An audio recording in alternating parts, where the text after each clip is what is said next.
15.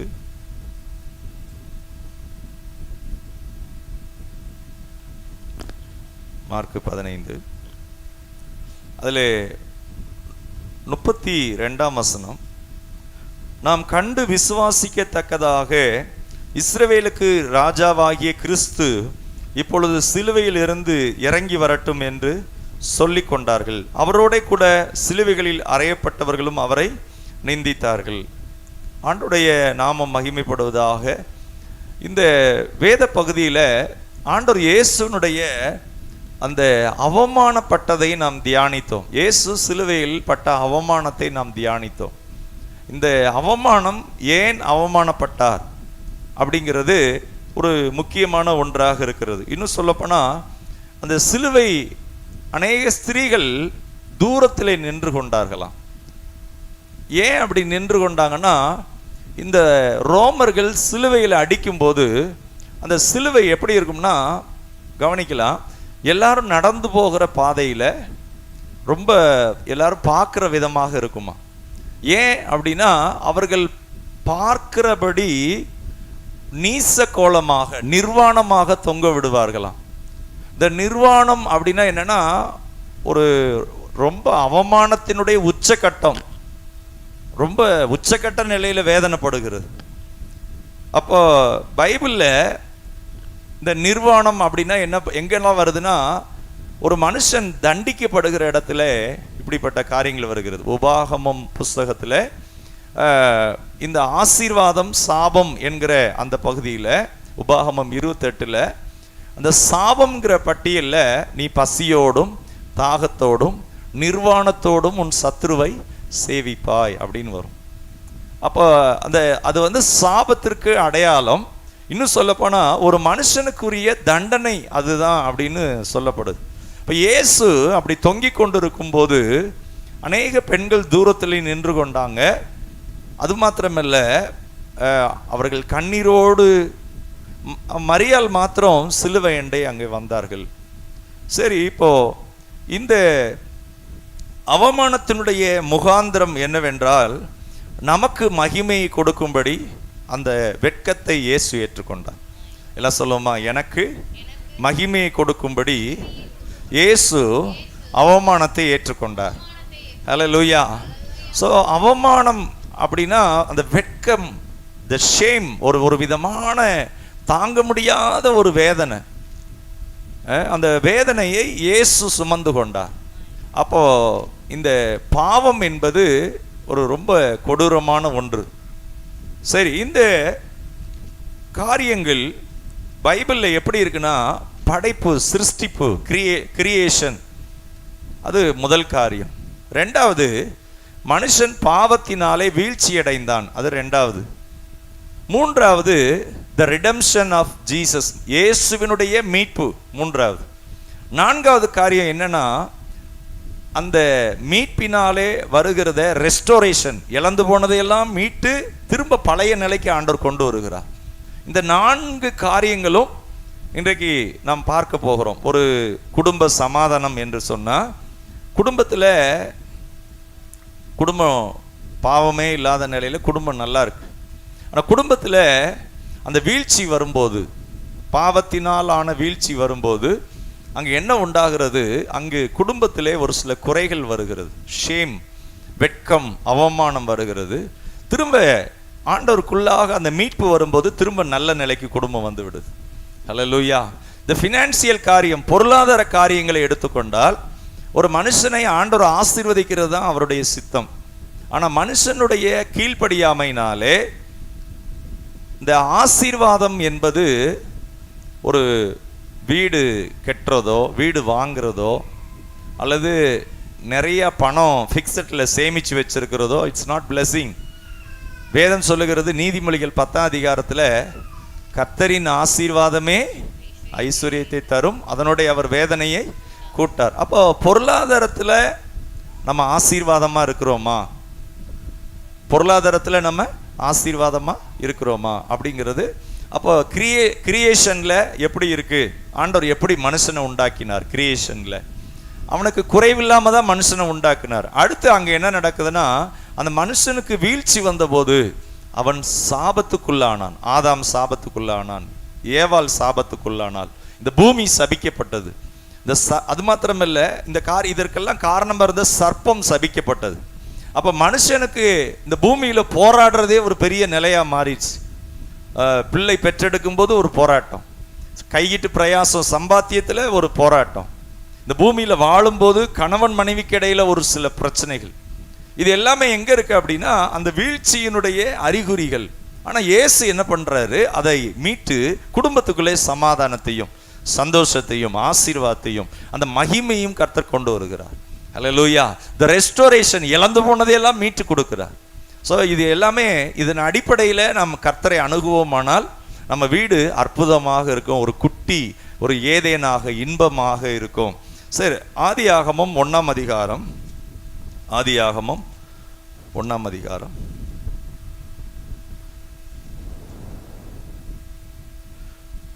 ஆதியாகமம் 1ஆம் அதிகாரம் அதிலே முதல் வசனம்.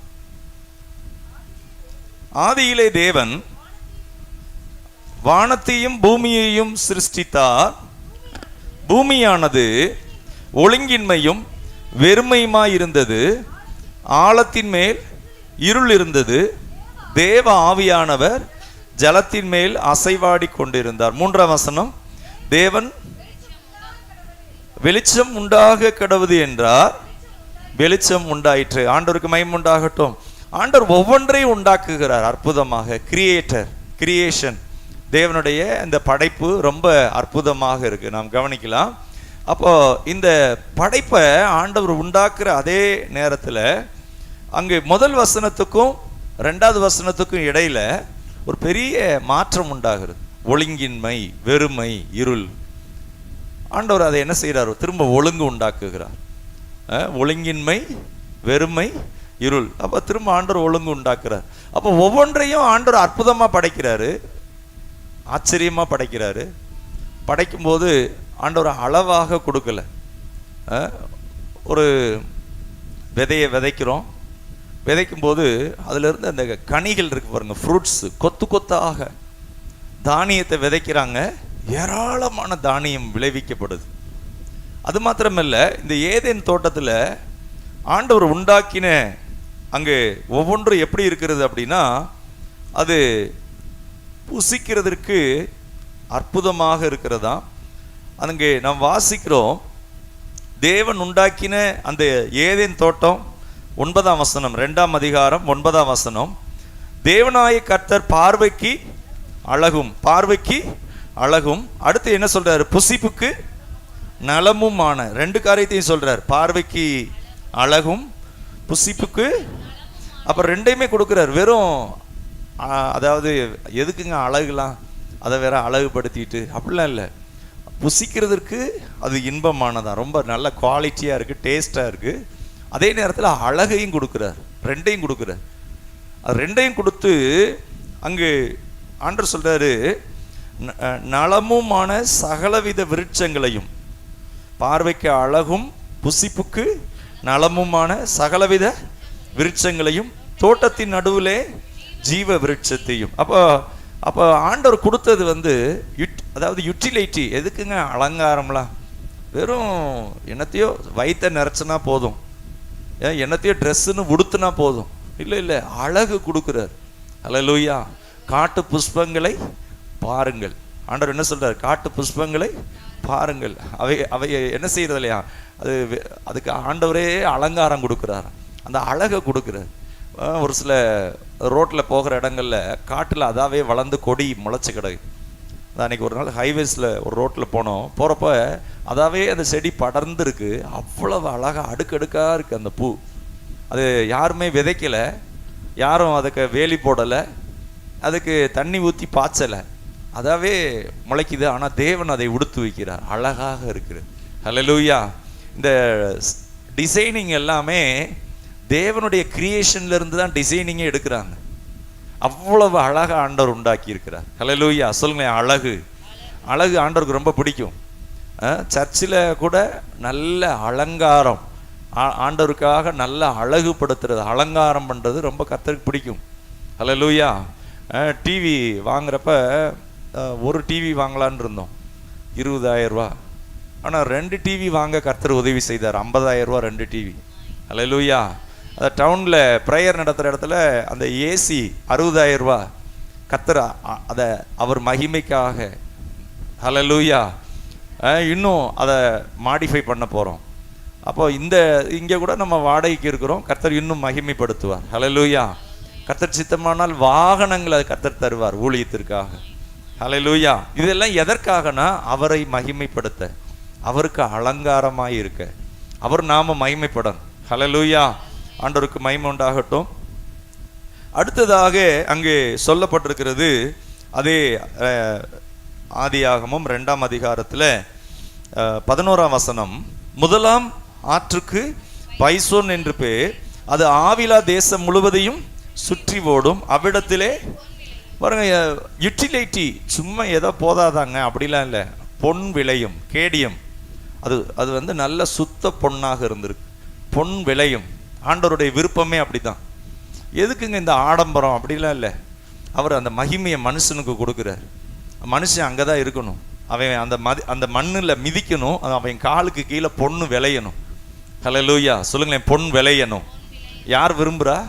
கர்த்தரே அப்படிதான் பாவத்தில் விழுகிறதுக்கு முன்னாடி இப்படிலாம் இருந்திருக்கு. இந்த பூமி எவ்வளோ அலங்காரமாக இருந்திருக்கு. அடுத்து பாருங்க 12ஆம் வசனம், அந்த தேசத்தின் பொன் நல்லது, அவ்விடத்திலே பீதலோகம் கோமேத கல்லும் உண்டு. அப்போ சாதாரண கல் இல்லை, ரொம்ப காஸ்ட்லியான கற்கள், ரொம்ப விலை கூர்ந்தத ஆண்டவர் என்ன செய்கிறாரு அங்கே உண்டு அப்படிங்கிறார். அப்போ தேவனே அப்படி விரும்புகிறார், அந்த மகிமையை விரும்புகிறார். ஏதோ இல்லை என்ன சும்மா இருந்தால் போதாதா அப்படின்னு இல்லை, அவர் விரும்புகிறார். ரொம்ப நல்ல அந்த பொன் நல்லது, குட் அப்படின்னு போட்டு, குட்னா என்னென்னா நல்ல கேடியம் கோல்டு, நல்ல தங்கம். அடுத்து இங்கே சொல்லப்பட்டிருக்கு பீதலோகம் கோமேத கல்லும் உண்டு, கர்த்தருடைய நாம மகிமைப்படுவதாக. அடுத்து மனுஷனுக்கு இதிலேயே எல்லாம் நிறைவாக இருக்குது. ஆனால் என்ன செய்கிறாரு?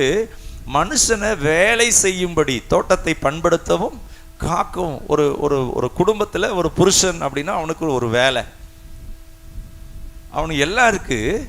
ஆனால் அவர் சாயலால் இருக்கிறதுனால, அந்த கிரியேட்டர் அவர் சாயலாக இருக்கிறதுனால அவன் வேலை செய்யணும்.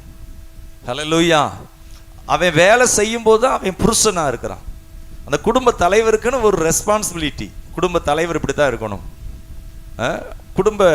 குடும்பத்தை ஆண்டவர் சொல்றாரு, இந்த தோட்டத்தை பண்படுத்தவும் காக்கவும், அதை பாதுகாக்கிற வேலையை கொடுக்குறார். அவங்க கணவன் மனைவிக்கு கொடுக்குறார். அதில் முக்கியமாக ஆதாம்கிட்ட சொல்றார், இந்த தோட்டத்தை நீ என்ன செய்ய, அதை கல்டிவேட் பண்ணு, உனக்கு கொடுக்கப்பட்டதை அதை வச்சு என்ன செய்ய, நீ பெருக்கு, அதை நான் ஆசீர்வதிப்பேன், அதை பாதுகாத்துக்கொள் அப்படிங்கிறார். அதை என்ன செய்ய, உனக்கு கொடுக்கப்பட்ட குடும்பம், உனக்கு கொடுக்கப்பட்ட அந்த பகுதி, அதையெல்லாம் நீ பாதுகாத்துக்கொள் அப்படிங்கிறார். சரி, கர்த்தருக்கு மகிமை உண்டாகட்டும்.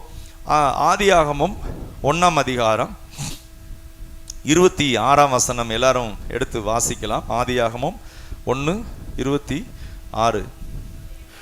பின்பு தேவன், எல்லாரும் வாசிக்கலாம், நமது சாயலாகவும் நமது ரூபத்தின்படியையும் மனுஷனை உண்டாக்குவோமாக, அவர்கள் சமுத்திரத்தின் மச்சங்களையும் ஆகாயத்து பறவைகளையும் மிருக ஜீவன்களையும் பூமி அனைத்தையும் பூமியின் மேல் ஊறும் சகல பிராணிகளையும் ஆளக்கடவர்கள் என்றார். ஹல்லேலூயா. ஒவ்வொன்றையும் ஆண்டவர் உண்டாக்குறாரு, ஸ்பெஷலாக உண்டாக்குறாரு. பறவைகளில் கலர் கலராக உண்டாக்குறாரு, ஃப்ளவர்ஸ் பூக்கள் அழகாக உண்டாக்குறாரு, கடலில் எத்தனையோ அந்த ஜீவ பிராணிகளை உண்டாக்குறாரு, மனுஷனுக்காக உண்டாக்குறாரு.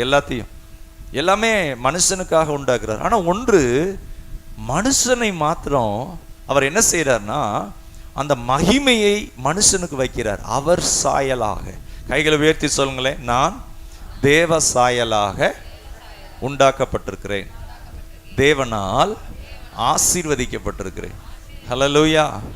நீங்க விசேஷமான ஒரு ஆண்டவர் மனுஷனை மாத்திரம்தான் the choosing person. விசேஷமா மிருகங்களை அல்ல, பறவைகளை அல்ல, மரங்களை அல்ல, மனுஷனை தான் என்ன செய்யறாரு, அவர் தம் சாயலாக, இமேஜ் ஆஃப் காட், தேவ சாயல், இமேஜ் ஆஃப் காட், தேவனுடைய சாயல், அந்த மகிமையை மனுஷன் மேல வைக்கிறார்.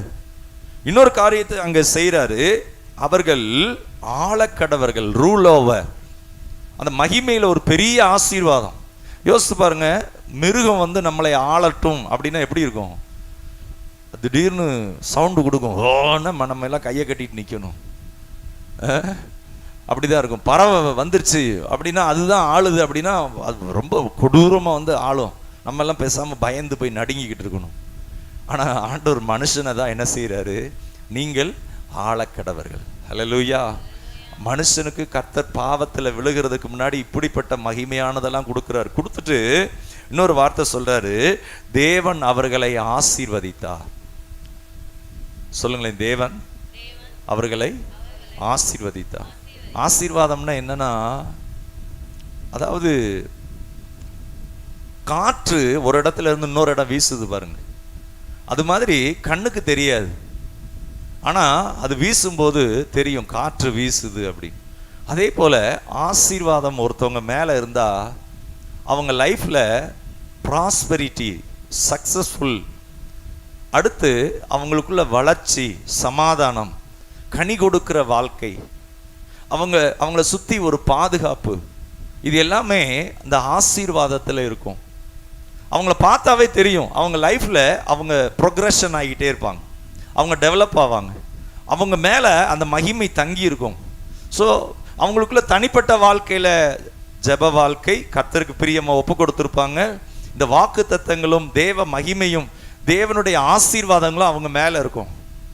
இங்கே ஆண்டவர் மனுஷனை அப்படி தான் ஆசீர்வதித்தார். ஹல்லேலூயா. தேவன் அவர்களை ஆசீர்வதித்தார். அப்போது ஆசீர்வாதம்னா என்ன? ஒரு பெரிய சொத்து வச்சுருக்கோம், அது ஆசீர்வாதம் இல்லை. நிறைய பணம் ஃபிக்ஸட்டில் இருக்குது, அது ஆசீர்வாதம் இல்லை. அல்லது ஒரு நல்ல வேலையில் இருக்கிறது, அது ஆசீர்வாதம் இல்லை. எது ஆசீர்வாதம்னா, நீதிமொழிகள் 10:22 போட்டிருக்கு, கர்த்தரின் ஆசீர்வாதமே ஐஸ்வர்யத்தை தரும், அதனுடைய அவர் வேதனையை கூட்டா. சங்கீதம் 31 போட்டிருக்கு, மனுபுத்திரருக்கு முன்பாக உம்மை நம்புகிறவர்களுக்கும், கர்த்தாவே உமக்கு பயப்படுகிறவர்களுக்கும் மனுபுத்திரருக்கு முன்பாக உம்மை நம்புகிறவர்களுக்கும் நீர் உண்டு பண்ணி வைத்திருக்கிற நன்மை எவ்வளவு பெரிதாக இருக்கிறது. அதாவது அவரை ஹானர், பயப்படுறதுனா நடுங்கிறது இல்லை, ஹானர், கனம் பண்ணுறது. ஒரு எஜமானனை மூஞ்சில துப்புனா எப்படி இருக்கும்? ஒரு தகப்பனை வாடா போடான்னு சொன்னால் எப்படி இருக்கும்? ஆனால் அந்த கொடுமை எல்லாம் அந்த பைபிளில் இயேசு அப்படி செய்கிறாங்க. மூஞ்சில துப்பினார்கள், அவரை அங்கே சொல்லப்பட்டிருக்கு, அவர் கன்னத்தில் அறைந்தார்கள். He was a God, he was a master, he was a leader. அவர் தலைவன், அவர் ஆண்டவர், அவர் ரட்சகர், அவர் தான் கிரியேட்டர். அவருக்கு இந்த பூமி ஒன்றும் பழசு இல்லை, இது புதுசு இல்லை, ஏற்கனவே அவர் உண்டாக்கினது. அவர் ஏதோ இது இப்போதான் 2000 வருஷத்துக்கு முன்னாடி வந்தவர் இல்லை, அவர் தான் கிரியேட்டர். அப்போ யோசிச்சு பாருங்க, நான் இருக்கிறவரும் இருந்தவரும் வருகிறவருமாகிய சர்வ வல்லமையுள்ள தேவனாகிய கர்த்தர். வெளிப்படுத்தின விசேஷத்தில் போட்டிருக்கு, அக்னி ஜுவாலை போன்ற கண்களும் உலைக்களத்தில் காய்ந்த வெண்கலம் போன்ற பாதங்களை உடையவர், உண்மையுள்ள சாட்சியும் மரித்தோரிலிருந்து முதற் பிறந்தவரும். அவ்வளோ மகிமையான கர்த்தர். வானத்தையும் பூமியையும் தம் வார்த்தையினாலே உண்டாக்கினவர். அந்த மகிமையான கர்த்தர் சிலுவையில் எப்படி இருக்கிறாரு? வெட்கப்பட்டு, அவமானப்பட்டு, நீச கோலமாக. கவனிக்கலாம், இயேசு அப்படிதான் தொங்கினார். யோசிச்சு பாருங்க, ஒரு எஜமானனை கேவலப்படுத்தினா எப்படி இருக்கும்? ஒரு எஜமான முகத்தில் ஒரு வேலை பார்க்குறவன் ஓங்கி அடித்தானா என்ன ஆகும்னா, அடித்தவன் என்ன ஆவானா நிச்சயமாக அதுக்கு பனிஷ்மெண்ட் வாங்கி தான் ஆகணும். அடித்தவன் வேலையை விட்டு போயிடுவான், அவன் லைஃபே அப்படியே போயிடும், கெட்டு போயிடும். ஆண்டவர் முகத்தில் காரி துப்புனா அதுக்கான பலனை அனுபவிச்சு தான் ஆகணும். அவருக்கு அதனால் ஒன்றும் கிடையாது. அவர் ஏற்கனவே மகிமையில் இருக்கிறவர், நமக்காக மகிமையை விட்டு இறங்கி வர்றார். நம்ம அவரை ரிஜெக்ட் பண்ணோம்னா அவருக்கு எதுவும் நஷ்டம் இல்லை. அதனால தான் போட்டிருக்கு வெளிப்படுத்தின விசேஷம் 1ஆம் அதிகாரத்தில், அவரை குத்தினவர்களும் அவரை காண்பார்கள். இன்னைக்கு நிறைய பேர் ஆண்டவரை என்ன செய்கிறாங்க? குத்துறாங்க. எப்படி குத்துறாங்க? நம்ம ஒருவேளை ஆண்டவரை மறுதளிக்கிறோம். எனக்கு ஆண்டவர் இயேசுவை நம்ம என்ன செய்கிறோம்? நம்ம காட்டி கொடுக்குறோன்னு வச்சுக்கோங்க. எனக்கு ஆண்டவர் வேண்டாம், இந்த இயேசு வேண்டாம் அப்படின்னு நம்ம செய்கிறோம். ஆண்டவர் இயேசுவை விட்டுட்டு நம்ம வேற வழியில் போகிறோம். அப்படி போனோம்னா நம்ம என்ன செய்கிறோம்னா இயேசுவை அவரை என்ன செய்கிறோம், நம்ம காயப்படுத்துகிறோன்னு போட்டிருக்கு. அன்பானவர்களே, இந்த வெளிப்படுத்தின விசேஷத்தில் பார்க்குறோம் அவ்வளவு மகிமையான கர்த்தர். ஒருவேளை நம்ம ஜெபிக்காத போது, நம்ம வாழ்க்கையில் கர்த்தருடைய கற்பனைகளை கை கொள்ளாத போது நாமும் ஒரு யூதாஸ் மாதிரி இருக்கும். நம்ம அவரை மறுதலிக்கிறோம். யூதாஸ் என்ன பண்ணான் தெரியுமா? இயேசுவை விட்டுட்டு அப்படியே போயிட்டான். அவன் வாழ்க்கையை பற்றி அவன் அதோட முடிஞ்சு போச்சு சகாப்தம். ஆனால் பேதுரு என்ன செய்கிறார்? திரும்ப வர்றார், அழுகிறார். ஆண்டவர் பேதுருவை பார்த்து சொல்கிறாரு, நீ சோதனைக்குட்படாதபடி விழித்திருந்து ஜெபம் பண்ணு, சோதனைக்குள்ளே போயிடாத அப்படின்னு சொல்கிறார். ஆனால் இயேசு போராடி ஜெபிக்கிறாரு. இந்த பேதுரு என்ன செய்கிறாரு? ஜெபம் பண்ணுற நேரத்தில் தூங்குறாரு. ஜெபம் பண்ணுற நேரத்தில் இயேசுவும் அவருக்கு ஒரு தாலாட்டு பாடுற மாதிரி சொல்கிறார், மாம்சம் பலவீனம் உள்ளது தான், ஆவியோ ஏன்னா பின்னாடி மகிமையாக எழும்ப போகிறாரு. ஹல்லேலூயா. அப்படி சொல்லிட்டு எப்பயுமே தூங்கிக்கிட்டே இல்லை, இப்போ தூங்குறாரு. ஒரு நாள் எனக்காக உயிரியை கொடுப்பார். ஹல்லேலூயா. இன்றைக்கு ஒரு வேளை நம்மகிட்ட ஒரு சில குறைகள் இருக்கலாம், பலவீனம் இருக்கலாம், ஆனால் எல்லாவற்றையும் அறிந்தவர் கர்த்தர். எல்லாவற்றையும் அறிந்தவர் கர்த்தர். ஹல்லேலூயா. அந்த வெளிப்படுத்தின விசேஷம் முதல் 3 அதிகாரத்தில் போட்டிருக்கு, எல்லாவற்றையும் அறிந்திருக்கிறார் மகிமையின் கர்த்தர். ஆண்டவருடைய நாமத்திற்கு மகிமை உண்டாவதாக. இங்கே நாம் அந்த ஆதியாகமத்தில் பார்க்கிறோம், தேவன் தம்முடைய சாயலாக மனுஷனை சிருஷ்டித்தார். யார் சாயலாக சிருஷ்டித்தார்? அவருடைய சாயலாக. ஹல்லேலூயா. அவர் சாயலாக நாம் சிருஷ்டிக்கப்பட்டிருக்கிறோம். இந்த குற்ற உணர்வு அல்லது வெக்கம், ஷேம் அப்படிங்கிறதுக்கு சைக்காலஜிக்கலாக அவங்களுக்கு ஆலோசனை கொடுப்பாங்க. அவங்களுக்கு கொடுக்குறப்ப என்ன சொல்லுவாங்களாம், கண்ணாடியை பார்த்து பேச சொல்லுவாங்களாம். நான் அழகாக இருக்கிறேன் அப்படின்னு சொல்லுவாங்களாம். அது ஒரு மனதில் அவங்களுக்குள்ள அந்த குற்ற உணர்வுலேருந்து அவங்க வெளியே வர்றதுக்கு ஏதுவாக இருக்கும். இன்னும் அதுலேயும் அவங்களுக்கு சரியாகலைன்னா இன்னும் என்ன சொல்லுவாங்கன்னா, ஒரு படகுல நம்மளை மாதிரி நிறைய பேர் இருக்காங்க, அதே மாதிரி அதில் அதே மாதிரி நானும் ஒரு ஆள், அதனால் ஒன்றும் பிரச்சனை இல்லை, இருக்கிற அந்த மன அழுத்தத்தோடையே அப்படியே பாஸ் பண்ணி போங்க அப்படின்னு அந்த அர்த்தம். பிரியமானவர்களே, ஆண்டவருக்கு மகிமை உண்டாகட்டும். இது ரெண்டுமே அந்த சைக்காலஜி அப்படிங்கிறது தவறான ஒன்று.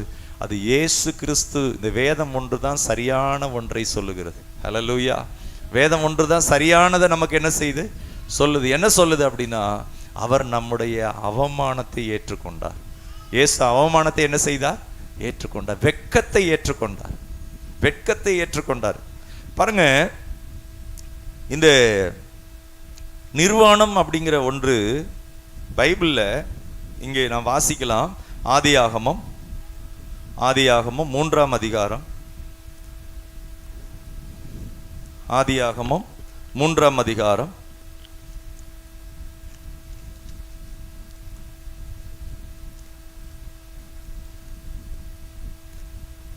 6ஆம் வசனம். அப்பொழுது ஸ்திரீயானவள் அந்த விருட்சம் புசிப்புக்கு நல்லதும் பார்வைக்கு இன்பமும் புத்தியை தெளிவிக்கிறதுக்கு இச்சிக்கப்படத்தக்க விருட்சமாயிருக்கிறது என்று கண்டு அதன் கனியை பறித்து புசித்து தன் புருஷனுக்கும் கொடுத்தால் அவனும் புசித்தான். அப்பொழுது அவர்கள் இருவருடைய கண்களும் திறக்கப்பட்டது. அவர்கள் தாங்கள் நிர்வாணிகள் என்று அறிந்து அத்தி இலைகளை தைத்து தங்களுக்கு அரைக்கச்சைகளை உண்டு பண்ணினார்கள். நல்ல கவனிங்க, ஆதாம் ஏவாள் எப்படி இருந்திருக்கிறாங்கன்னா, அவங்களுக்கு ட்ரெஸ் இல்லை, ஆனால் மகிமை அவங்க மேலே இருந்திருக்கு. ஹல்லேலூயா. அவங்க மேலே மகிமை இருந்திருக்கு. அவங்க எப்பயுமே இந்த கில்ட்டி கான்சியஸே வரல, ஒரு விதமான வெக்கம் வரல, ஒரு ஷேம் அப்படிங்கிறது வரல, அவமானம்ங்கிறதே வரல. அவங்க எப்படி இருந்திருக்கிறாங்க? அந்த மகிமையினால, இன் பிரசன்ஸ் ஆஃப் காட், ஆண்டவர் வரும்போது அந்த மகிமையோடு அவரோட பேசி இருக்கிறாங்க. அந்த ஏதேன் தோட்டத்தில் வாக் வித் காட், ஆண்டவரோட உலாவி இருக்கிறாங்க. ஆனால் எப்போ அவங்களுக்கு அவங்க அவமானம், அதை அந்த ஷேமை உணர்ந்தாங்க, நிர்வாணத்தை உணர்ந்தாங்க அப்படின்னா, பிசாசு அவன் என்ன சொல்றான்? பொய் சொல்றான். இதை நீங்க புசித்தீங்கன்னா சாக மாட்டீங்க அவன் பொய் சொல்றான். இன்னைக்கு வாலிபர்களுக்கும் சரி, இந்த உலகத்தின் மயக்கத்தில் இருக்கிறவங்களுக்கும் சரி, பிசாசு ஒன்று பொய் சொல்லுவான். உனக்கு இருக்கிற சுதந்திரத்தை நீ எப்படி வேணாலும் அனுபவி, இஷ்டம் போல அனுபவி. அந்த கட்டுப்பாடுங்கிறதே உனக்கு தேவையில்லை. அது என்ன கட்டுப்பாடு? அது என்ன ஊழியக்காரர் சொல்றது? அது என்ன வேதம் வசனத்தின்படி நடக்கிறது? அது என்ன பரிசுத்தமாக இருக்கிறது? அதெல்லாம் கட்டுப்பாடே தேவையில்லை அப்படின்னு கூட நிறைய பேர் அப்படி முடிவு எடுக்கலாம். ஆனால் அது எங்கே போய் முடியும் தெரியுமா? ஒரு பெரிய ஆபத்தில் போய் முடியும். அந்த தலைமைத்துவம் எல்லாம், இந்த லீடர்ஷிப் எல்லாம் கெட்டுப்போம். அந்த ஜென்ரேஷன் எல்லாமே பாதிக்கப்பட ஆரம்பிக்கும். ஸோ ஒரு சரியான தலைமைத்துவம் என்பது சரியான காரியங்களை அதில் ஒழுங்கும் கட்டுப்பாடும் இருக்கிறது. த டிசைபிள், ஒரு ஒழுங்குள்ள வாழ்க்கை. எங்கெல்லாம் வேத வசனத்தின்படி நம்ம நடக்க ஆரம்பிக்கிறோமோ அங்கே என்ன உண்டாகுதுன்னா ஒரு ஒளி உண்டாகிறது, அந்த பிரசன்ன மகிமை உண்டாகுது. அந்த ஒழுங்கை விட்டுட்டு நம்ம வெளியே போகிறோமோ அங்கு ஒழுங்கின்மை, வெறுமை, இருள். இந்த வெறுமைனா என்னன்னா அது மாதிரி ஒரு ரொம்ப வேதனையானது எதுவுமே கிடையாது. கவனிக்கலாம், ஒரு விதமான வேதனை. இங்கே ஏதேன் தோட்டத்தில் இந்த கனியை, ஆண்டவர் சொன்ன கனியை எல்லாத்தையும் புசிக்கலாம், ஒன்றை மட்டும் புசிக்க கூடாதுன்னு சொன்னார். அதை புசிக்கும் நாளில் நீ சாகவே சாவாய் அப்படின்னு. பாருங்க, அதை புசிச்சதுனால அவங்க வெட்கத்தையும் அவமானத்தையும் உணர்றாங்க. அவங்க வெட்கத்தையும் எதை உணர்றாங்க? இந்த ஷேமை உணர்றாங்க, வெட்கப்படுறாங்க. நல்லா கவனிங்க, அதுக்கு முன்னாடி அவங்களுக்கு அந்த வெட்கமே இல்லை. ஆதாம் மனைவி ஏவாளை பார்க்கறதுக்கு வெட்கப்படுறாப்புல, ஏவாள் ஆதாமை பார்க்கறதுக்கு ஷை ஆகிறாப்புல. அப்போ அது வரைக்கும் இல்லாத ஒன்று அங்க வந்துருச்சு. அவங்களுக்குள்ள அந்த கான்சியஸே கிடையாது, மகிமை போயிடுச்சு. பிசாசு சொன்னா அதை புசிக்கிற நாள்ல நீ நல்லா இருப்ப அப்படின்னா, அப்படி இல்லைங்க. புசிச்ச உடனே அவங்க பயந்தார்கள், நடுங்கினார்கள். ஆண்டவர் வந்து கூப்பிடுறாரு, ஆதாமே அப்படிங்கிறாரு. அவன் ஓடி ஒளிந்து கொண்டான். ஐ ஆம் ஷேம், நான் வெட்கப்படுறேன் அப்படிங்கிறான். ஆண்டவர் கேட்கிறாரு, நான் புசிக்க கூடாதுன்னு சொன்னதை நீ புசித்தாயோ அப்படின்னு கேட்கிறாரு. இந்த ஆண்டவருடைய கற்பனை என்பது ஒரு தகப்பை முகத்துல பிள்ளை ஓங்கி அரைகிறதுக்கு சமானம், தகப்பை மூஞ்சில துப்புறதுக்கு சமானம். இயேசு அப்படிதான் துப்பினார்கள். He was a creator, அவர் தான் சிருஷ்டிகர்த்தர்.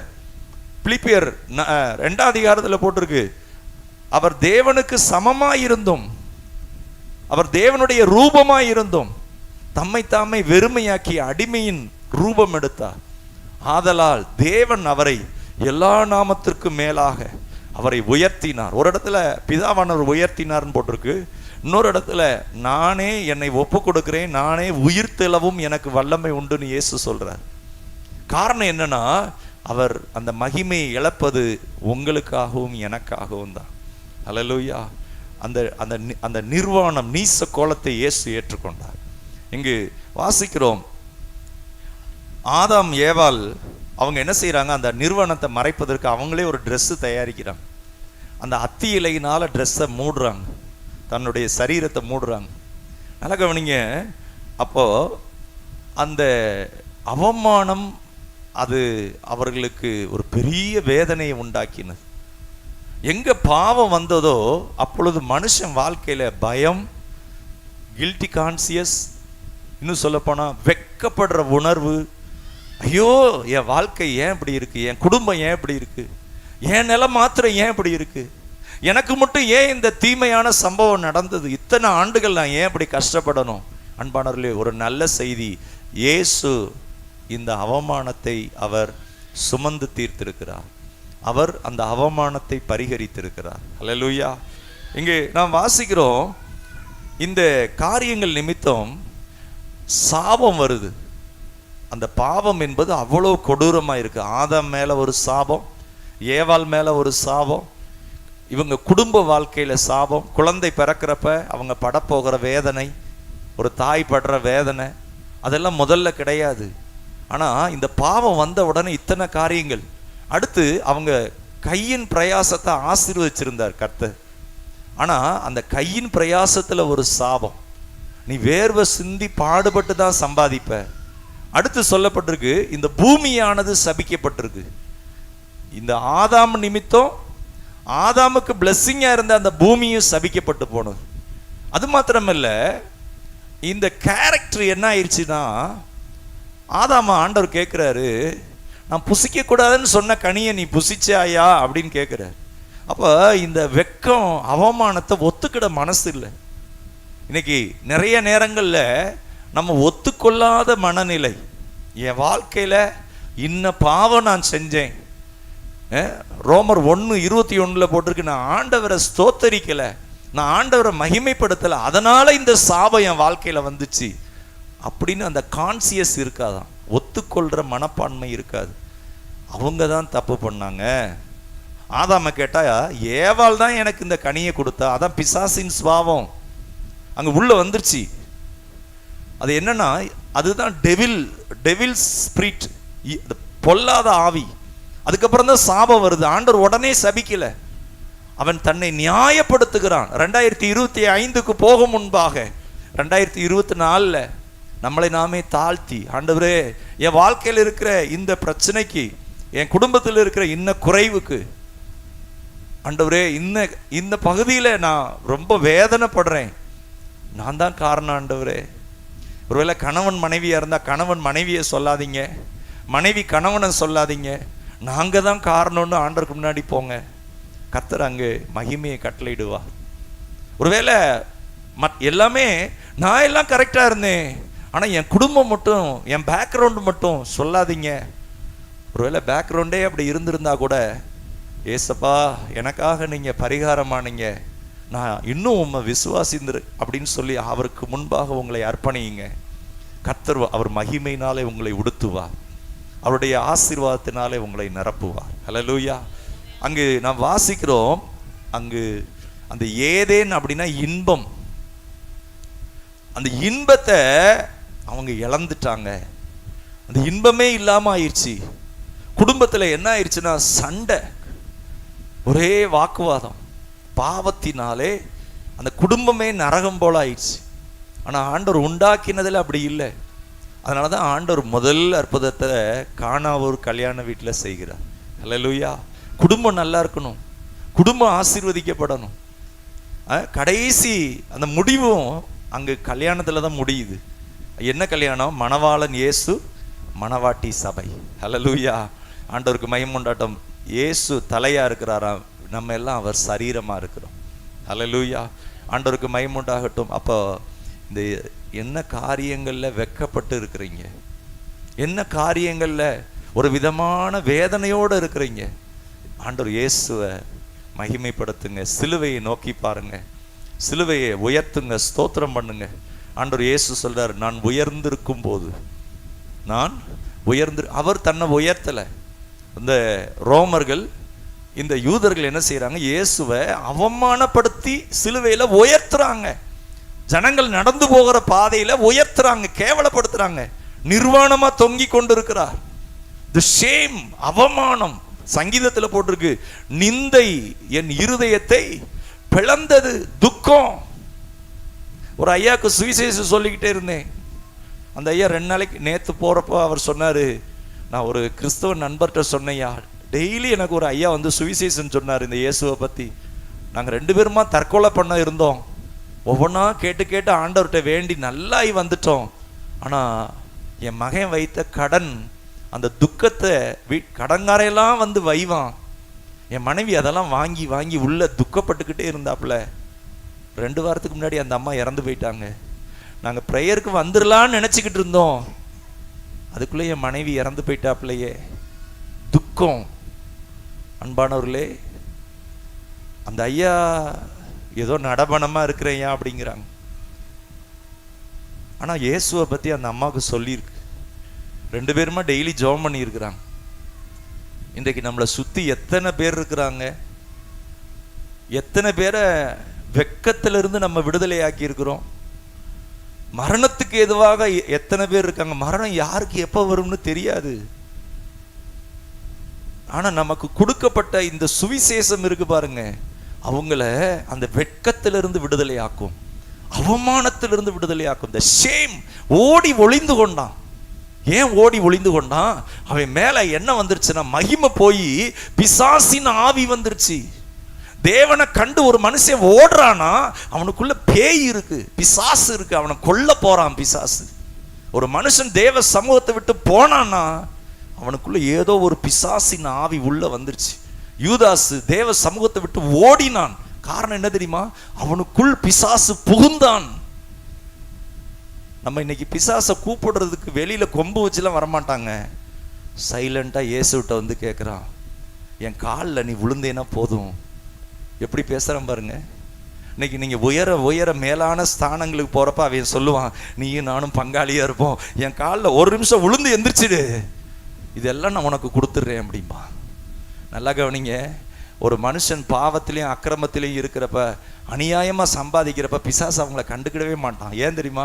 நீ எல்லாம் என் பங்காளி. ஆனா ஒரு மனுஷன் சத்தியத்துல நடக்கிறான், இந்த சகோதரி ஜெபிக்கிறாங்க, பரிசுத்தமா இருக்க நாடுறாங்கன்னா அங்கதான் பிரச்சனை வருதுங்க. இவங்க பிசாசுக்கு எதிர்த்து நிற்கிறாங்களே, இவங்க நம்ம கூட நின்று பங்காளியா இருக்க மாட்டாங்களே. அதனால இயேசு சொன்னார், பிசாசுக்கு எதிர்த்து நில்லுங்கள், அப்பொழுது அவன் உங்களை விட்டு ஓடி போவான். பிசாசுக்கு இடம் கொடாதிருங்கள். உங்க வீட்டுக்குள்ள குடும்பத்துக்குள்ள பிசாசு எந்த வழியில வர்றான் விரட்டுங்க. உங்க பிள்ளைகிட்ட வர்றானா விரட்டுங்க. வீட்டுக்குள்ள எந்த வழியில வர்றான், வியாதியை கொடுக்கறதுக்கு வர்றானா உள்ள விடாதீங்க. அவன் பேக்கேஜை வாங்காதீங்க. வாங்கினீங்கன்னா அதை நம்ம தான் அந்த வேதனையை கொடுமையை அனுபவிக்கணும். ரொம்ப பிசாசு பாருங்க, ஆதாம் ஏவாள்கிட்ட எப்படி கொடுக்குறான், பொய் சொல்றான். அதான் அவன் வஞ்சகமானவன். இன்னைக்கு அப்படி கொடுக்கலங்க, பல விதத்துல வர்றான்,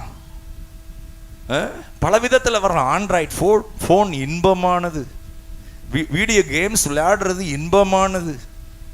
இன்னைக்கு ஃப்ரீயா இருக்கலாம், நமக்கு கொடுத்த சுதந்திரத்தை அனுபவிக்கலாம். ஆனா ஒரு நாள் பணத்துக்கு கஷ்டப்படுவீங்க, ஒரு நாள் குடும்பமே நரகமா இருக்கும். ஏன்னா கொடுத்த சுதந்திரத்தை மிஸ்யூஸ் பண்றது. மனைவியை பத்தி கவலை இல்லை, பிள்ளைகளை பத்தி கவலை இல்லை. எத்தனை பேர் அப்படி குடிக்கிறாங்க, எத்தனை பேர் அவங்களே இன்பமா இருக்கிறாங்க. அவங்கள நம்பி கடவுள் கொடுத்த பிள்ளையை பத்தி கவலை இல்லை, அவங்க சுகபோகமா இருக்கணும், அவங்க நல்லா என்ஜாய் பண்ணணும் இருக்கலாம். ஆனா இன்னைக்கு நீங்க தியாகம் பண்ணீங்கன்னா, இன்னைக்கு உங்களுக்கு கொடுத்த அந்த ஃப்ரீடத்தை ஒரு டிசிப்ளின் பண்ணீங்கன்னா, வேல்யூ பண்ணீங்கன்னா, அதிகாலையில் எழுந்து ஆண்டவர் சமூகத்துல கொஞ்சம் தியாகம் பண்ணி ஜெபிக்கிறீங்கன்னா, ஒரு நாள் கர்த்தர் உங்க வீடே ஒரு ஏதேனா மாத்திருப்பாரு. உங்க பிள்ளைகள் அற்புதமா இருப்பாங்க. உங்க பந்தியை சுற்றி அவங்க உலாவி வருவாங்க.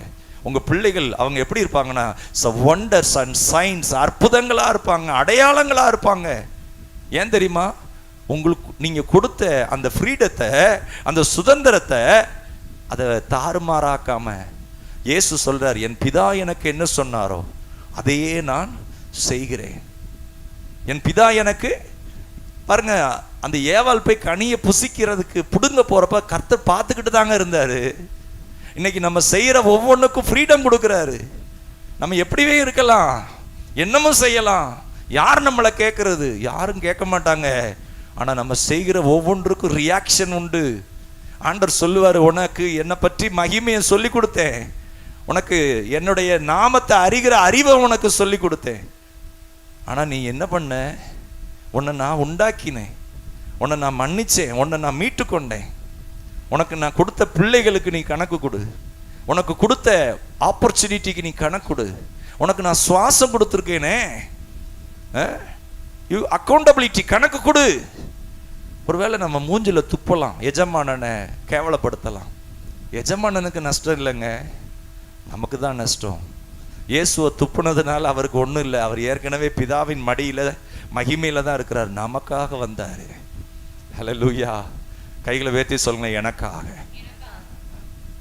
நமக்காக. அடுத்து என்ன பண்றாரு தெரியுமா?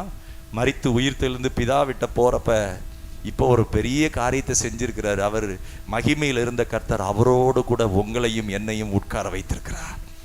ஹல்லேலூயா. அவருக்கு அது விருப்பம். என் கூட என்னை விசுவாசிக்கிறவங்களும் என் மகிமையில உட்காரணும். அவர் அந்த மகிமையை விட்டு இறங்கி வந்தாரு. எதற்காக தெரியுமா? டியர் பிரதர் அண்ட் சிஸ்டர், அன்பான சகோதர சகோதரி, உங்களையும் என்னையும் அங்கு உட்கார வைப்பதற்காக அவரோடு உன்னதங்களிலே. எபேசியர் 3 அதிகாரத்தில் போட்டிருக்கு, வலது பார்சத்தில் அவர் உட்கார்ந்து இருக்கிறார். அத்தாரிட்டி. துரைத்தனங்களையும் அதிகாரங்களையும் உரிந்து கொண்டு வெளியரங்கமான கோலமாக்கி அத்தாரிட்டி கவர்னிங், இன்னும் சொன்ன அதுக்கு அப்படிப்பட்ட ஒரு அதிகாரத்தை பிதாவானவர் இயேசுக்கு கொடுத்தார். அந்த இடத்துல உங்களை என்னையும் கர்த்தர் வைத்திருக்கிறார். அல்லேலூயா. அவரோடு கூட உன்னதங்களிலே, சொல்லுங்களேன், அவரோட கூட உன்னதங்களிலே. அல்லேலூயா, ஸ்தோத்திரம். பாருங்க, அப்ப ஆதாமுக்கு கர்த்தர் முதல்ல பாவமே இல்லாத போது அந்த ஆசீர்வாதம், அதே ஆசீர்வாதத்தை ஆபிரகாமுக்கு கொடுத்தார். உன்னை ஆசீர்வதிக்கவே ஆசீர்வதித்து உன்னை பெருகவே. இந்த பெருகிறதுனா வீட்டில் பிள்ளைக பெருகிறது அது மாத்திரம் இல்லைங்க, அந்த சாயல்ல, தேவ சாயல்ல, அந்த ஆசீர்வாதத்தில், மகிமையில், வல்லமையில், ஆண்டவருடைய கிருபையில் ஜெனரேஷன் பெருகத்தக்கதாக கனி கொடுக்கிற ஒரு வாழ்க்கை. காத்து வீசுறப்ப தெரியும் பார்த்தீங்களா? அது மாதிரி ஒரு வீட்டுக்குள்ள கர்த்தருடைய மகிமை இறங்க ஆரம்பிச்சிருச்சுன்னா அவங்களுடைய ப்ரோக்ரஷன் அதை யாரும் தடை பண்ண முடியாது. அது எப்படி இருக்கும்னா டெவலப் ஆகிட்டே இருக்கும். கர்த்தரின் ஆசீர்வாதமே ஐஸ்வர்யத்தை தரும், அதனுடைய அவர் வேதனையை கூட்டார். பார்க்குறப்பே தெரியும் அங்கே மீட்பின் ஆசீர்வாதம், அந்த சிலுவையிலிருந்து வந்த புண்ணியம். அவருக்கு அவர் மகிமையை இழக்கிறாரு, நம்ம வாழ்க்கையில் இருக்கிற வெட்கத்தை எல்லாம் நீக்குகிறார், அவமானத்தை நீக்குகிறார். ரெஸ்டோரேஷன். எதெல்லாம் இழந்தீங்க, கடந்த நாட்களில் இழந்திருக்கிறீங்களா? ஐயோ அதை விட்டுட்டேன், ஐயோ இதை இழந்துட்டேன், பயப்படாதீங்க, அதெல்லாம் மீட்டுக்கொள்வீங்க. இயேசுவின் நாமத்தில் மீட்கப்படும். இயேசுவின் நாமத்தில் கர்த்தர் உங்க ஜீவனுக்கு தக்கதாக ஆட்களை கொடுப்பார், ஆத்துமாக்களை கொடுப்பார். இழந்து போனதையெல்லாம் நீ மீட்டுக்கொள்வாய். ஹல்லேலூயா. இந்த ரெஸ்டோரேஷன் பண்றது, திரும்ப ஆண்டவர் என்ன செய்யறார்? புதிய வானம் புதிய பூமி அவரோடு ஆளத்தக்கதாக. அது எப்படி இருக்கும் பார்த்தீங்கன்னா, நியூ, புதிய வானம் புதிய பூமி, எல்லாமே மாற்றம் உண்டாகுது. ஆண்டவருடைய நாமத்திற்கு மகிமை உண்டாவதாக. அவரோடு இருக்கத்தக்கதாக 21ஆம் அதிகாரம் வெளிப்படுத்தின விசேஷத்தில் போட்டிருக்கு, தேவன் தாமே அவர்கள் முகங்களில் இருக்கிற கண்ணீர் யாவையும் துடைப்பா. சொல்லுங்களேன், தேவன் தாமே அவர்கள் முகங்களில் இருக்கிற கண்ணீர் யாவையும் துடைப்பா. ஹல்லேலூயா. ரெஸ்டோரேஷன் அவரோடு என்றென்றைக்கும் இருக்கத்தக்கதா. அப்படிப்பட்ட ஒரு மகிமை. கர்த்தர் நல்லவர். ஆகவே எல்லா பகுதியிலும், பொருளாதாரத்தில் பாவம் ஒரு மனுஷனுக்குள்ள வந்துச்சுன்னா அவன் எதெல்லாம் இழந்து போறான். குடும்ப வாழ்க்கையில கவனிக்கலாம், சுகத்தில். ஆனா மீட்பு என்பது அவர் அந்த வியாதி ஏற்றுக்கொண்டார், நமக்கு சுகத்தை தருகிறார். ஹல்லேலூயா. அவர் வியாதி ஏற்றுக்கொண்டார், நமக்கு என்ன தர்றாரு? சுகத்தை தருகிறார். ஒருவேளை டாக்டர்ஸ் ரிப்போர்ட் ஒரு சிலதா இருக்கலாம், பயப்படாதீங்க. அவர் பரிகாரியாகிய கர்த்தர், அவர் உங்களுக்காக ஜீவனை கொடுத்திருக்கிறார். அவர் அதிசயங்களை செய்வார். ஹல்லேலூயா. அவர் அற்புதங்களை செய்வார். அவராலே செய்யக்கூடாத காரியம் ஒன்றுமே இல்லை. ஹல்லேலூயா. சீசர்கள்கிட்ட ஆண்டவர் கேட்கிறார், இவங்களுக்கு சாப்பாடு கொடுங்க அப்படின்னார். ஆனா அங்க மகிமையின் கர்த்தர் நின்றுகிட்டு இருக்கிறார், தான் மகிமையெல்லாம் அடக்கி கொண்டு வானத்தையும் பூமியும் உண்டாக்கினவர் இயேசு என்கிற பேர்ல மகிமையின் ஆண்டவர் பேசாம இருக்கிறார். நீங்களே இவங்களுக்கெல்லாம் சாப்பாடு கொடுங்க. உடனே அவங்க கணக்கு போடுறாங்க. கணக்கு போட்டுட்டு சொல்றாங்க, ஆண்டவரே 200 வெள்ளி பணத்துக்கு வாங்கினா கொஞ்சம் கொஞ்சம் கொடுக்கலாம், ஆனாலும் என்ன செய்யாது, பத்தாது. ஆனா அங்க கூட இருக்கிற அந்த மகிமையின் கர்த்தரை அவங்க உணரல, பார்க்கல. அன்பானல், இன்றைக்கு உங்களோடு இருக்கிற கர்த்தர், இந்த 2024 கடைசியில வந்திருக்கிறோம், அவரோடு கூட நாம் ஒப்புரவாகி கொள்வோம். அவர் சமூகத்தில் நம்மை தாழ்த்தி, renew your strength, you take opportunity. உங்களுக்கு கொடுக்கப்பட்ட இந்த நேரங்களை சுதந்திரம் என்கிற போர்வையிலேயே அதை அழிச்சு விட வேண்டாம். இழந்ததை மீட்கிறதுக்கான ஒரு நல்ல நேரம், காலம். பட்சித்த வருஷங்களின் விளைவை நான் உனக்கு திரும்ப அளிப்பேங்கிறார். நான் திரும்ப ரெஸ்டோரேஷன் பண்ணி கொடுப்பேன். எதெல்லாம் இழந்த, எதெல்லாம் பட்சித்தது, அதை நான் திரும்ப தர்றேன் அப்படிங்கிறார். அந்த 25க்கு போகும் முன்பாக, ஆண்டவருக்கு முன்பாக நம்ம ஆண்டவர்கிட்ட ஒப்புரவாக வேண்டியது, சரி செய்ய வேண்டியது. ஆண்டவரிடத்துல நம்ம ஆண்டவரிடத்துல சரண்டர் பண்ணும்போது கர்த்தர் உங்களை ஒரு குட் லீடர், உங்க வீடு ஒரு மகிமையாக்கப்படும், உங்க ஸ்தானம் மகிமையாக்கப்படும். நீங்க இழந்து போனதெல்லாம் மீட்டு கொள்வீங்க. தொடர்ந்து அவமானம், தொடர்ந்து நஷ்டம், தொடர்ந்து அழிவு, அந்த நிலையிலிருந்து கர்த்தர் உங்களை தப்புவிப்பார், ஆச்சரியமாக உயர்த்துவார், ஆச்சரியமாக மகிமைப்படுத்துவார். கர்த்தர் அப்படி செய்வார். ஹல்லேலூயா. அந்த தீர்மானம் எடுப்போம், அந்த தீர்மானத்தில் உறுதியா இருப்போம்.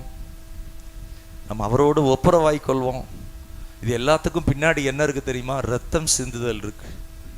ரத்தம் சிந்துனா தாங்க, லேவியராகமம் 17 போட்டிருக்கு, ரத்தம் சிந்துதல் இல்லாமல் பாவ மன்னிப்பு இல்லை. உயிர் போயிருக்கு. இயேசுனுடைய அந்த உயிர் போன அந்த இடத்துல தான் மீட்பு ஆயத்தமாக்கப்பட்டிருக்கு. சாதாரணமானது இல்லை. பாவம் என்பது அவ்வளவு கொடூரமானது. அவரால் தீர்க்க முடியாத வியாதி இல்லை, தீர்க்க முடியாத பிரச்சனை இல்லை.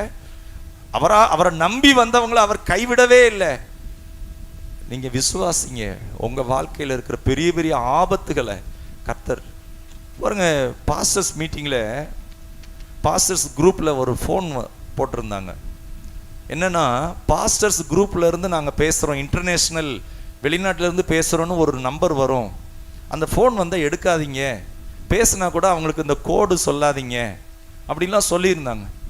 நேற்று காலையில் கான்ஃபரன்ஸ் கால் ப்ரேயர் முடிச்சோடனே வெளிநாட்டில் இருந்து அந்த நம்பர் ஃபோன் வந்தது. என்னிடத்துல இன்னொருத்தவங்க யூஎஸ்ஏலேருந்து பேசுகிறேன்னு சொல்லியிருந்தாங்க. ஒரு ஜெப குறிப்புக்காக பேசுகிறேன்னு சொல்லியிருந்தாங்க. அதே மாதிரி அவங்க சொன்னது +1 சொன்னாங்க, இது +2 இருந்தது. சரி, அந்த ஃபோன் தான் வருதுன்னு அட்டன் பண்ணோன்னே ஐ ஆம் கால் ஃப்ரம் அப்படின்னு சொல்லி இங்கிலீஷில் ஃபாரினர் பேசுகிற மாதிரி இருக்குது. அப்படி சொல்லிட்டு அந்த ஆள் ஃப்ராடு. உடனே நம்மளுடைய வாட்ஸ்அப் எல்லாம் கேன்சல் ஆகிரும். உள்ளே இருக்கிற டீட்டெயில்ஸாக எல்லாம் அவங்க கண்ட்ரோலுக்கு போயிடும். டக்குன்னு பாஸ்டர்மாவும் பக்கத்தில் இருந்தாங்க. இதுக்கு முன்னாடியே பேசிக்கிட்டு இருந்தோம். நிறைய பாஸ்டர்ஸ் இப்படிலாம் பாதிக்கப்பட்டாங்கன்னு அதில் போட்டிருந்தாங்க. கொஞ்ச நேரத்தில் அதே மாதிரி வேணா நான் கேட்டேன், யூ கால் ஃப்ரம் வேர் அப்படின்னு கேட்டேன். உடனே வாட் இஸ் யுவர் பர்பஸ் அதெல்லாம் கேட்டோம். அவன் எல்லாம் தடுமாறினான். கடைசி ஃபோனை கட் பண்ணிட்டோம். அதே மாதிரியே அந்த நம்பர் வந்தது. ஃபோனை வாட்ஸ்அப்பை ஓப்பன் பண்ண ஓப்பன் ஆக மாட்டேங்குது. உள்ளே போனோம்னா திரும்ப எல்லாம் அவங்க கண்ட்ரோலுக்கு போயிடும், ஹேக் பண்ணிடுவாங்க. அப்புறம் போய் போலீஸில் கம்ப்ளைண்ட் பண்ணி அப்புறம் அதை சரி பண்ணணும். அதுக்குள்ளே நம்ம சார்பாக யாராவது தெரிஞ்சவங்ககிட்ட இந்த வாட்ஸ்அப் மூலமாக என்ன கேட்பாங்க, எங்களுக்கு பணம் கொடுங்க, பாஸ்டராக இருக்கிற ஆபிரகாம் நான் கேட்குறேன் அப்படின்னு போய் உள்ளே போகலாம் அவங்க. அப்படி நிறைய பாஸ்டர்ஸ்கிட்ட பண்ணியிருக்கிறாங்க. உடனே நான் என்ன பண்ணேன், ஃபோனை ரீஸ்டார்ட் பண்ணேன். ஃபோனை பேசிக்கிட்டு இருக்கிறப்ப கட் பண்ணிட்டேன். கூட இருந்து பாஸ்டரமாக ஆலோசனை கொடுக்குறாங்க. நல்லா கவனிங்க, கணவன் மனைவிக்குள்ள கூட ஒரு மனம் இருக்கணும், ஒரே ஆவி இருக்கணும், தேவ ஆவி இருக்கணும். நம்ம தப்பாக ஏதாவது பண்ணோம்னா நான் கையை மாற்றி இப்படின்னு பண்ணிட்டோம். உடனே நான் அந்த ஃபோன் நினச்சி எனக்கு அதே நேரம் இன்னொரு ஃபோன் நான் பேசணும், அந்த ஃபோன் வரல. பிசாசு எப்படி வர்றான் பாருங்கள். இந்த ஃபோனை கூட அவங்க ஒட்டுக்குறாங்க போல். நான் அதுக்கு முன்னாடி 2 நாளைக்கு முன்னாடி தான் அவங்ககிட்ட ப்ராமிஸ் பண்ணேன், நான் அந்த ஃபோன் வந்து அட்டன் பண்ணுறேன், நான் பேசுகிறேன் அப்படின்னு. அதே மாதிரியே பேசுகிறாங்க. ஆனால் அவங்க தமிழில் பேசுவாங்க, இவன் இங்கிலீஷில் பேசுகிறான். ஆனால் அது தெரிஞ்சது பிசாசு எப்படி இருக்கிறான். அவன் என்ன சொல்கிறான், ஒரு பாஸ்டர்ஸ் ஜூம் கான்ஃபரன்ஸ், நீங்கள் அந்த கான்ஃபரன்ஸில் அட்டன் பண்ணணும், அதில் நீங்கள் பங்கெடுக்கணும். அப்படி இங்கிலீஷ்லேயே பேசுகிறான். நானும் இங்கிலீஷ்லேயே கேட்டேன், என்ன பர்பஸ், நீ யார், எந்த சர்ச்சு, எந்த நாடு, எல்லாம் தப்பாக சொல்கிறான். ஆண்டவர் நல்லா கவனிங்க, பிசாசு நமக்கு என்ன தேவை இருக்கோ அந்த வழியில் தாங்க வந்து சந்திக்கிறான். உங்களுக்கு என்ன ரொம்ப தேவையாக இருக்கோ, எந்த இடத்துல நீங்கள் பலவீனமாக இருக்கிறீங்களோ அவனே தெரியாத மாதிரி வந்து தாங்க டேக்கிள் பண்ணுறான். ஆனால் நம்ம கொஞ்சம் அந்த கிருபையும் ஜெபமும் கர்த்தருக்குள்ளாக நம்ம காத்திருக்கிறதும் கர்த்தர் உங்களை பாதுகாப்பார். அல்லேலூயா. கர்த்தர் நல்லவர். நாம் எழுந்து நிற்போம். கர்த்தர் நம்மை ஆசீர்வதிப்பாராக. ஸ்தோத்திரம் ஆண்டவரே, ஸ்தோத்திரம் ஆண்டவரே. ஹல்லேலூயா, ஹல்லேலூயா. ஸ்தோத்திரம் ஆண்டவரே. கைகளை உயர்த்தி சொல்லுவோமா, ஆண்டவராய் இயேசு கிறிஸ்து எனக்காக என் அவமானத்தையும் வெட்கத்தையும் அவர் ஏற்றுக்கொண்டு அவருடைய மகிமையை எனக்கு தருகிறார். ஹல்லேலூயா. பாருங்க, இந்த பழைய ஏற்பாட்டில் திரட்சியில மகா பரிசுத்த ஸ்தலம்ங்கிறது ஒவ்வொரு லேயரா கடந்து போகணும். கவனிக்கலாம். அப்படி கடந்து போய் தான் அந்த மகிமையான அந்த பிரசன்னத்தை பார்க்க முடியும். ஆனால் இயேசு அந்த மார்க் 15 அதில் போட்டிருக்கு, அவர் சிலுவையில் அடிக்கப்பட்டு மரித்த அந்த நேரத்தில் திரைச்சீலை மேலிருந்து கீழே 2ஆக கிழிந்தது. காரணம் என்ன தெரியுமா? அந்த மகிமையின் கர்த்தர் அவர் நமக்குள்ளே வாசம் பண்ணுகிறார். ஹல்லேலூயா. ஆண்டவருடைய நாமம் மகிமைப்படுவதாக. மார்க் 15:38 அப்பொழுது தேவாலயத்தில் திரைச்சீலை மேல் தொடங்கி கீழ் வரைக்கும் 2ஆக கிழிந்தது. இன்றைக்கு இயேசு எங்க இருக்கிறார்? மகிமையின் கர்த்தர் எங்க இருக்கிறார்? நாம் உங்களுக்குள்ள இருக்கிறார், எனக்குள்ளே இருக்கிறார். ஹல்லேலூயா. அவர் வேற எங்கேயும் இல்லை.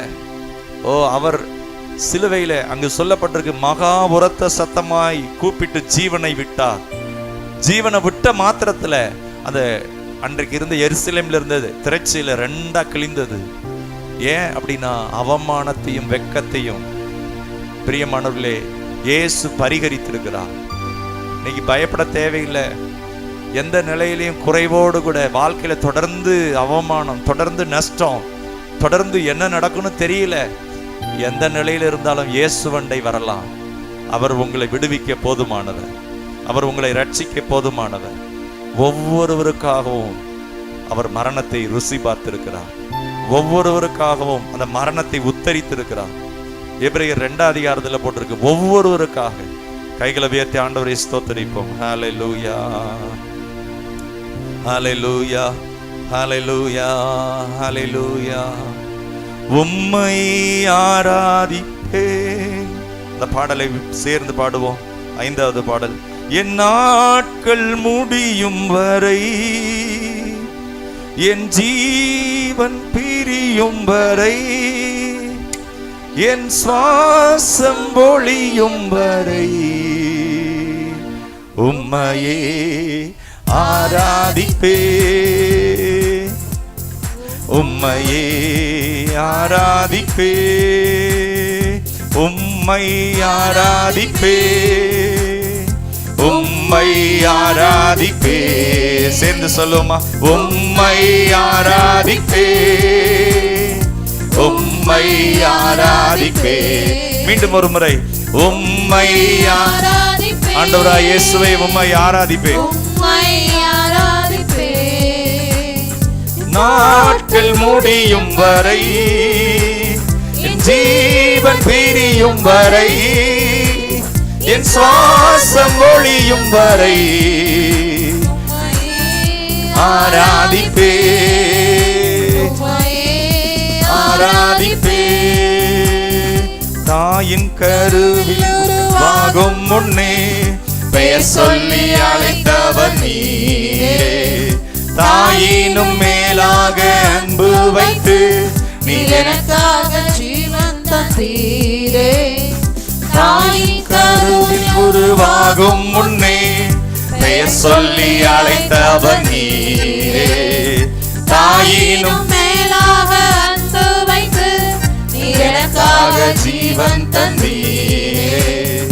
நாட்கள் முடியும் வரை, சேர்ந்து எல்லாரும், என் ஜீவன் பிரியும் வரை, என் சுவாசம் ஒளியும் வரை உம்மையே ஆராதிப்பே, உம்மையே ஆராதிப்பே, உம்மை ஆராதிப்பே, உம்மை ஆராதிப்பே. கைகளை உயர்த்தி உம்மை ஆராதிப்பே, உம்மை ஆராதிப்பே. ஹல்லேலூயா, ஹல்லேலூயா, ஹல்லேலூயா. கரங்களை உயர்த்தி ஆண்டவரை ஸ்தோத்திரிப்போம். ஹல்லேலூயா, ஸ்தோத்திரங்க தாவே. ஹல்லேலூயா, ஹல்லேலூயா. ஓ ரிபாலரமா சந்தரபலரதரபா. ஆண்டவரிடத்தில் நம்மை நாமே அர்ப்பணிப்போமா? ஆண்டவரே ஸ்தோத்திரம் அப்பா, உங்க மகிமை எனக்கு வேணும் ஆண்டவரே. இந்த மீட்பின் ஆசீர்வாதம் என் வீட்டுக்கு வேணும், என் பிள்ளைகளுக்கு வேணும், என் குடும்பத்தில் வேணும் ஆண்டவரே. ஓ ஹல்லேலூயா, ஹல்லேலூயா. நமக்குள்ள இருக்கிற அந்த பாவம், மனுஷனுக்குள்ள இருக்கிற அந்த பாவம் என்ன செய்யுது அப்படின்னா, ஹல்லேலூயா, நம்ம சொல்லலாம் நான் கரெக்டா இருக்கிறேன், என்கிட்ட எந்த குறையுமே இல்லை. ஓ என் சூழ்நிலை தான் சரியில்லை, என் வீட்டில் இவங்க தான் சரியில்லை, அவங்க தான் சரியில்லை. இல்லை இல்லை பிரியமானவர்களே, ஆண்டவர் சமூகத்தில் நம்மை நாமே ஒப்பு கொடுப்போம்.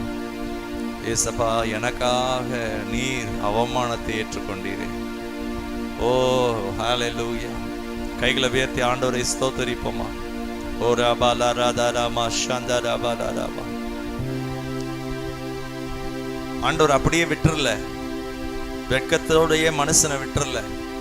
முற்பிதாக்களோடு வாக்குத்தத்தம் பண்றார். ஆபிரகாமோடு ஆண்டவர் உடன்படிக்கை பண்றார்.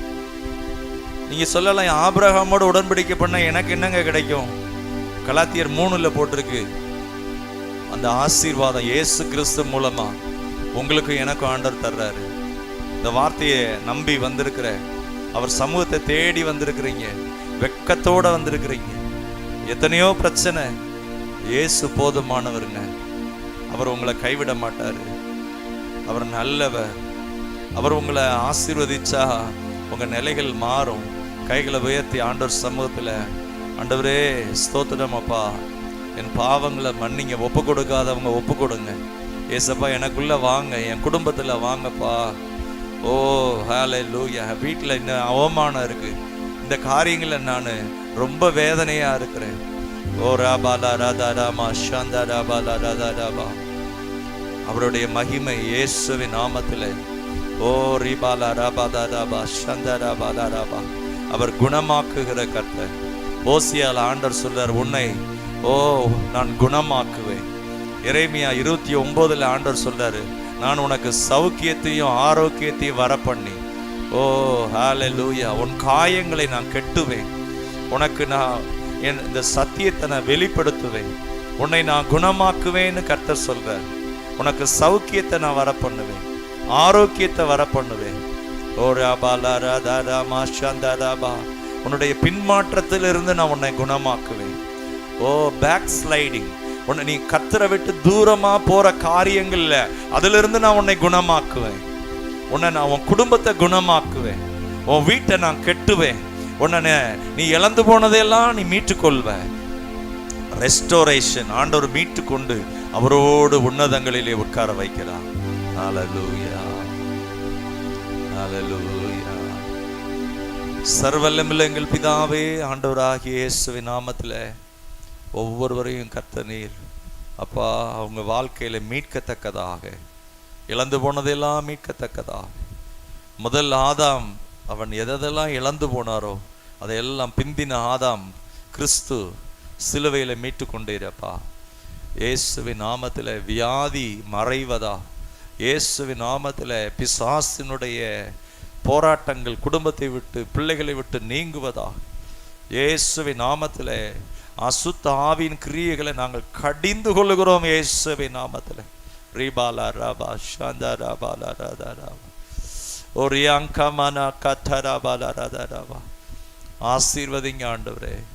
சாபமெல்லாம் நீங்குவதா, உம்முடைய இரத்தத்தினாலே பரிசுத்தப்படுத்துகிறதுக்காக, சுத்திகரிக்கிறதுக்காக ஆண்டவரே, உம்மோடு ஒப்புரவாகிறதுக்காக இயேசுவின் நாமத்தினாலே பயம் நீங்குவதா, மரண போராட்டங்கள் நீங்குவதா, இயேசு கிறிஸ்துவின் நாமத்தினாலே ஓ கற்ப கனி ஆசீர்வதிக்கப்படுவதா, இயேசு கிறிஸ்துவின் நாமத்திலே சிறு பிள்ளைகள் பாதுகாக்கப்படுவார்களா, படிக்கிற பிள்ளைகள் மேல மகிமை இறங்குவதா, குடும்ப தலைவர் மேல வல்லமை இறங்குவதா.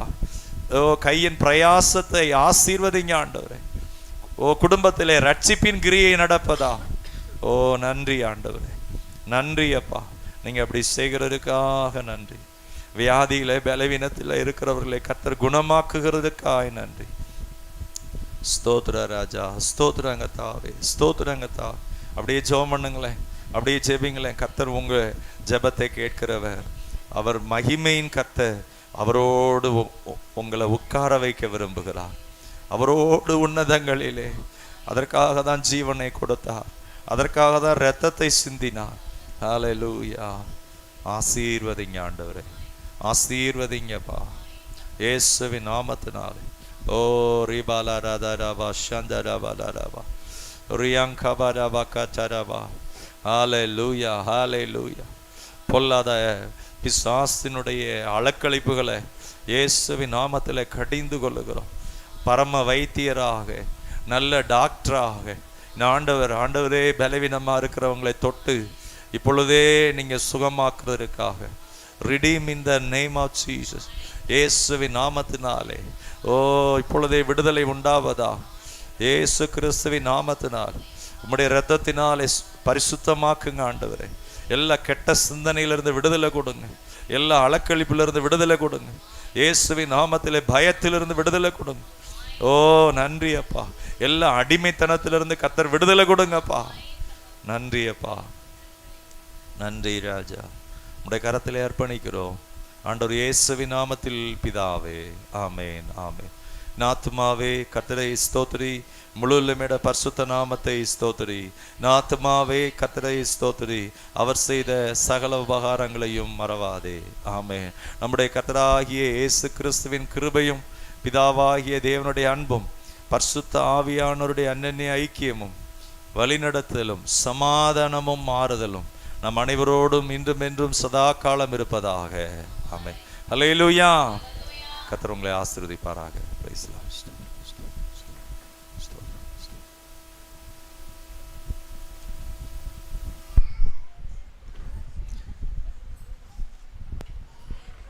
தயவு செய்து இந்த அவங்க கொடுக்குற ஸ்வீட்டும் மிக்சரும் பெற்றுக்கொள்ளும்படியாக அன்பாக கேட்கிறோம்.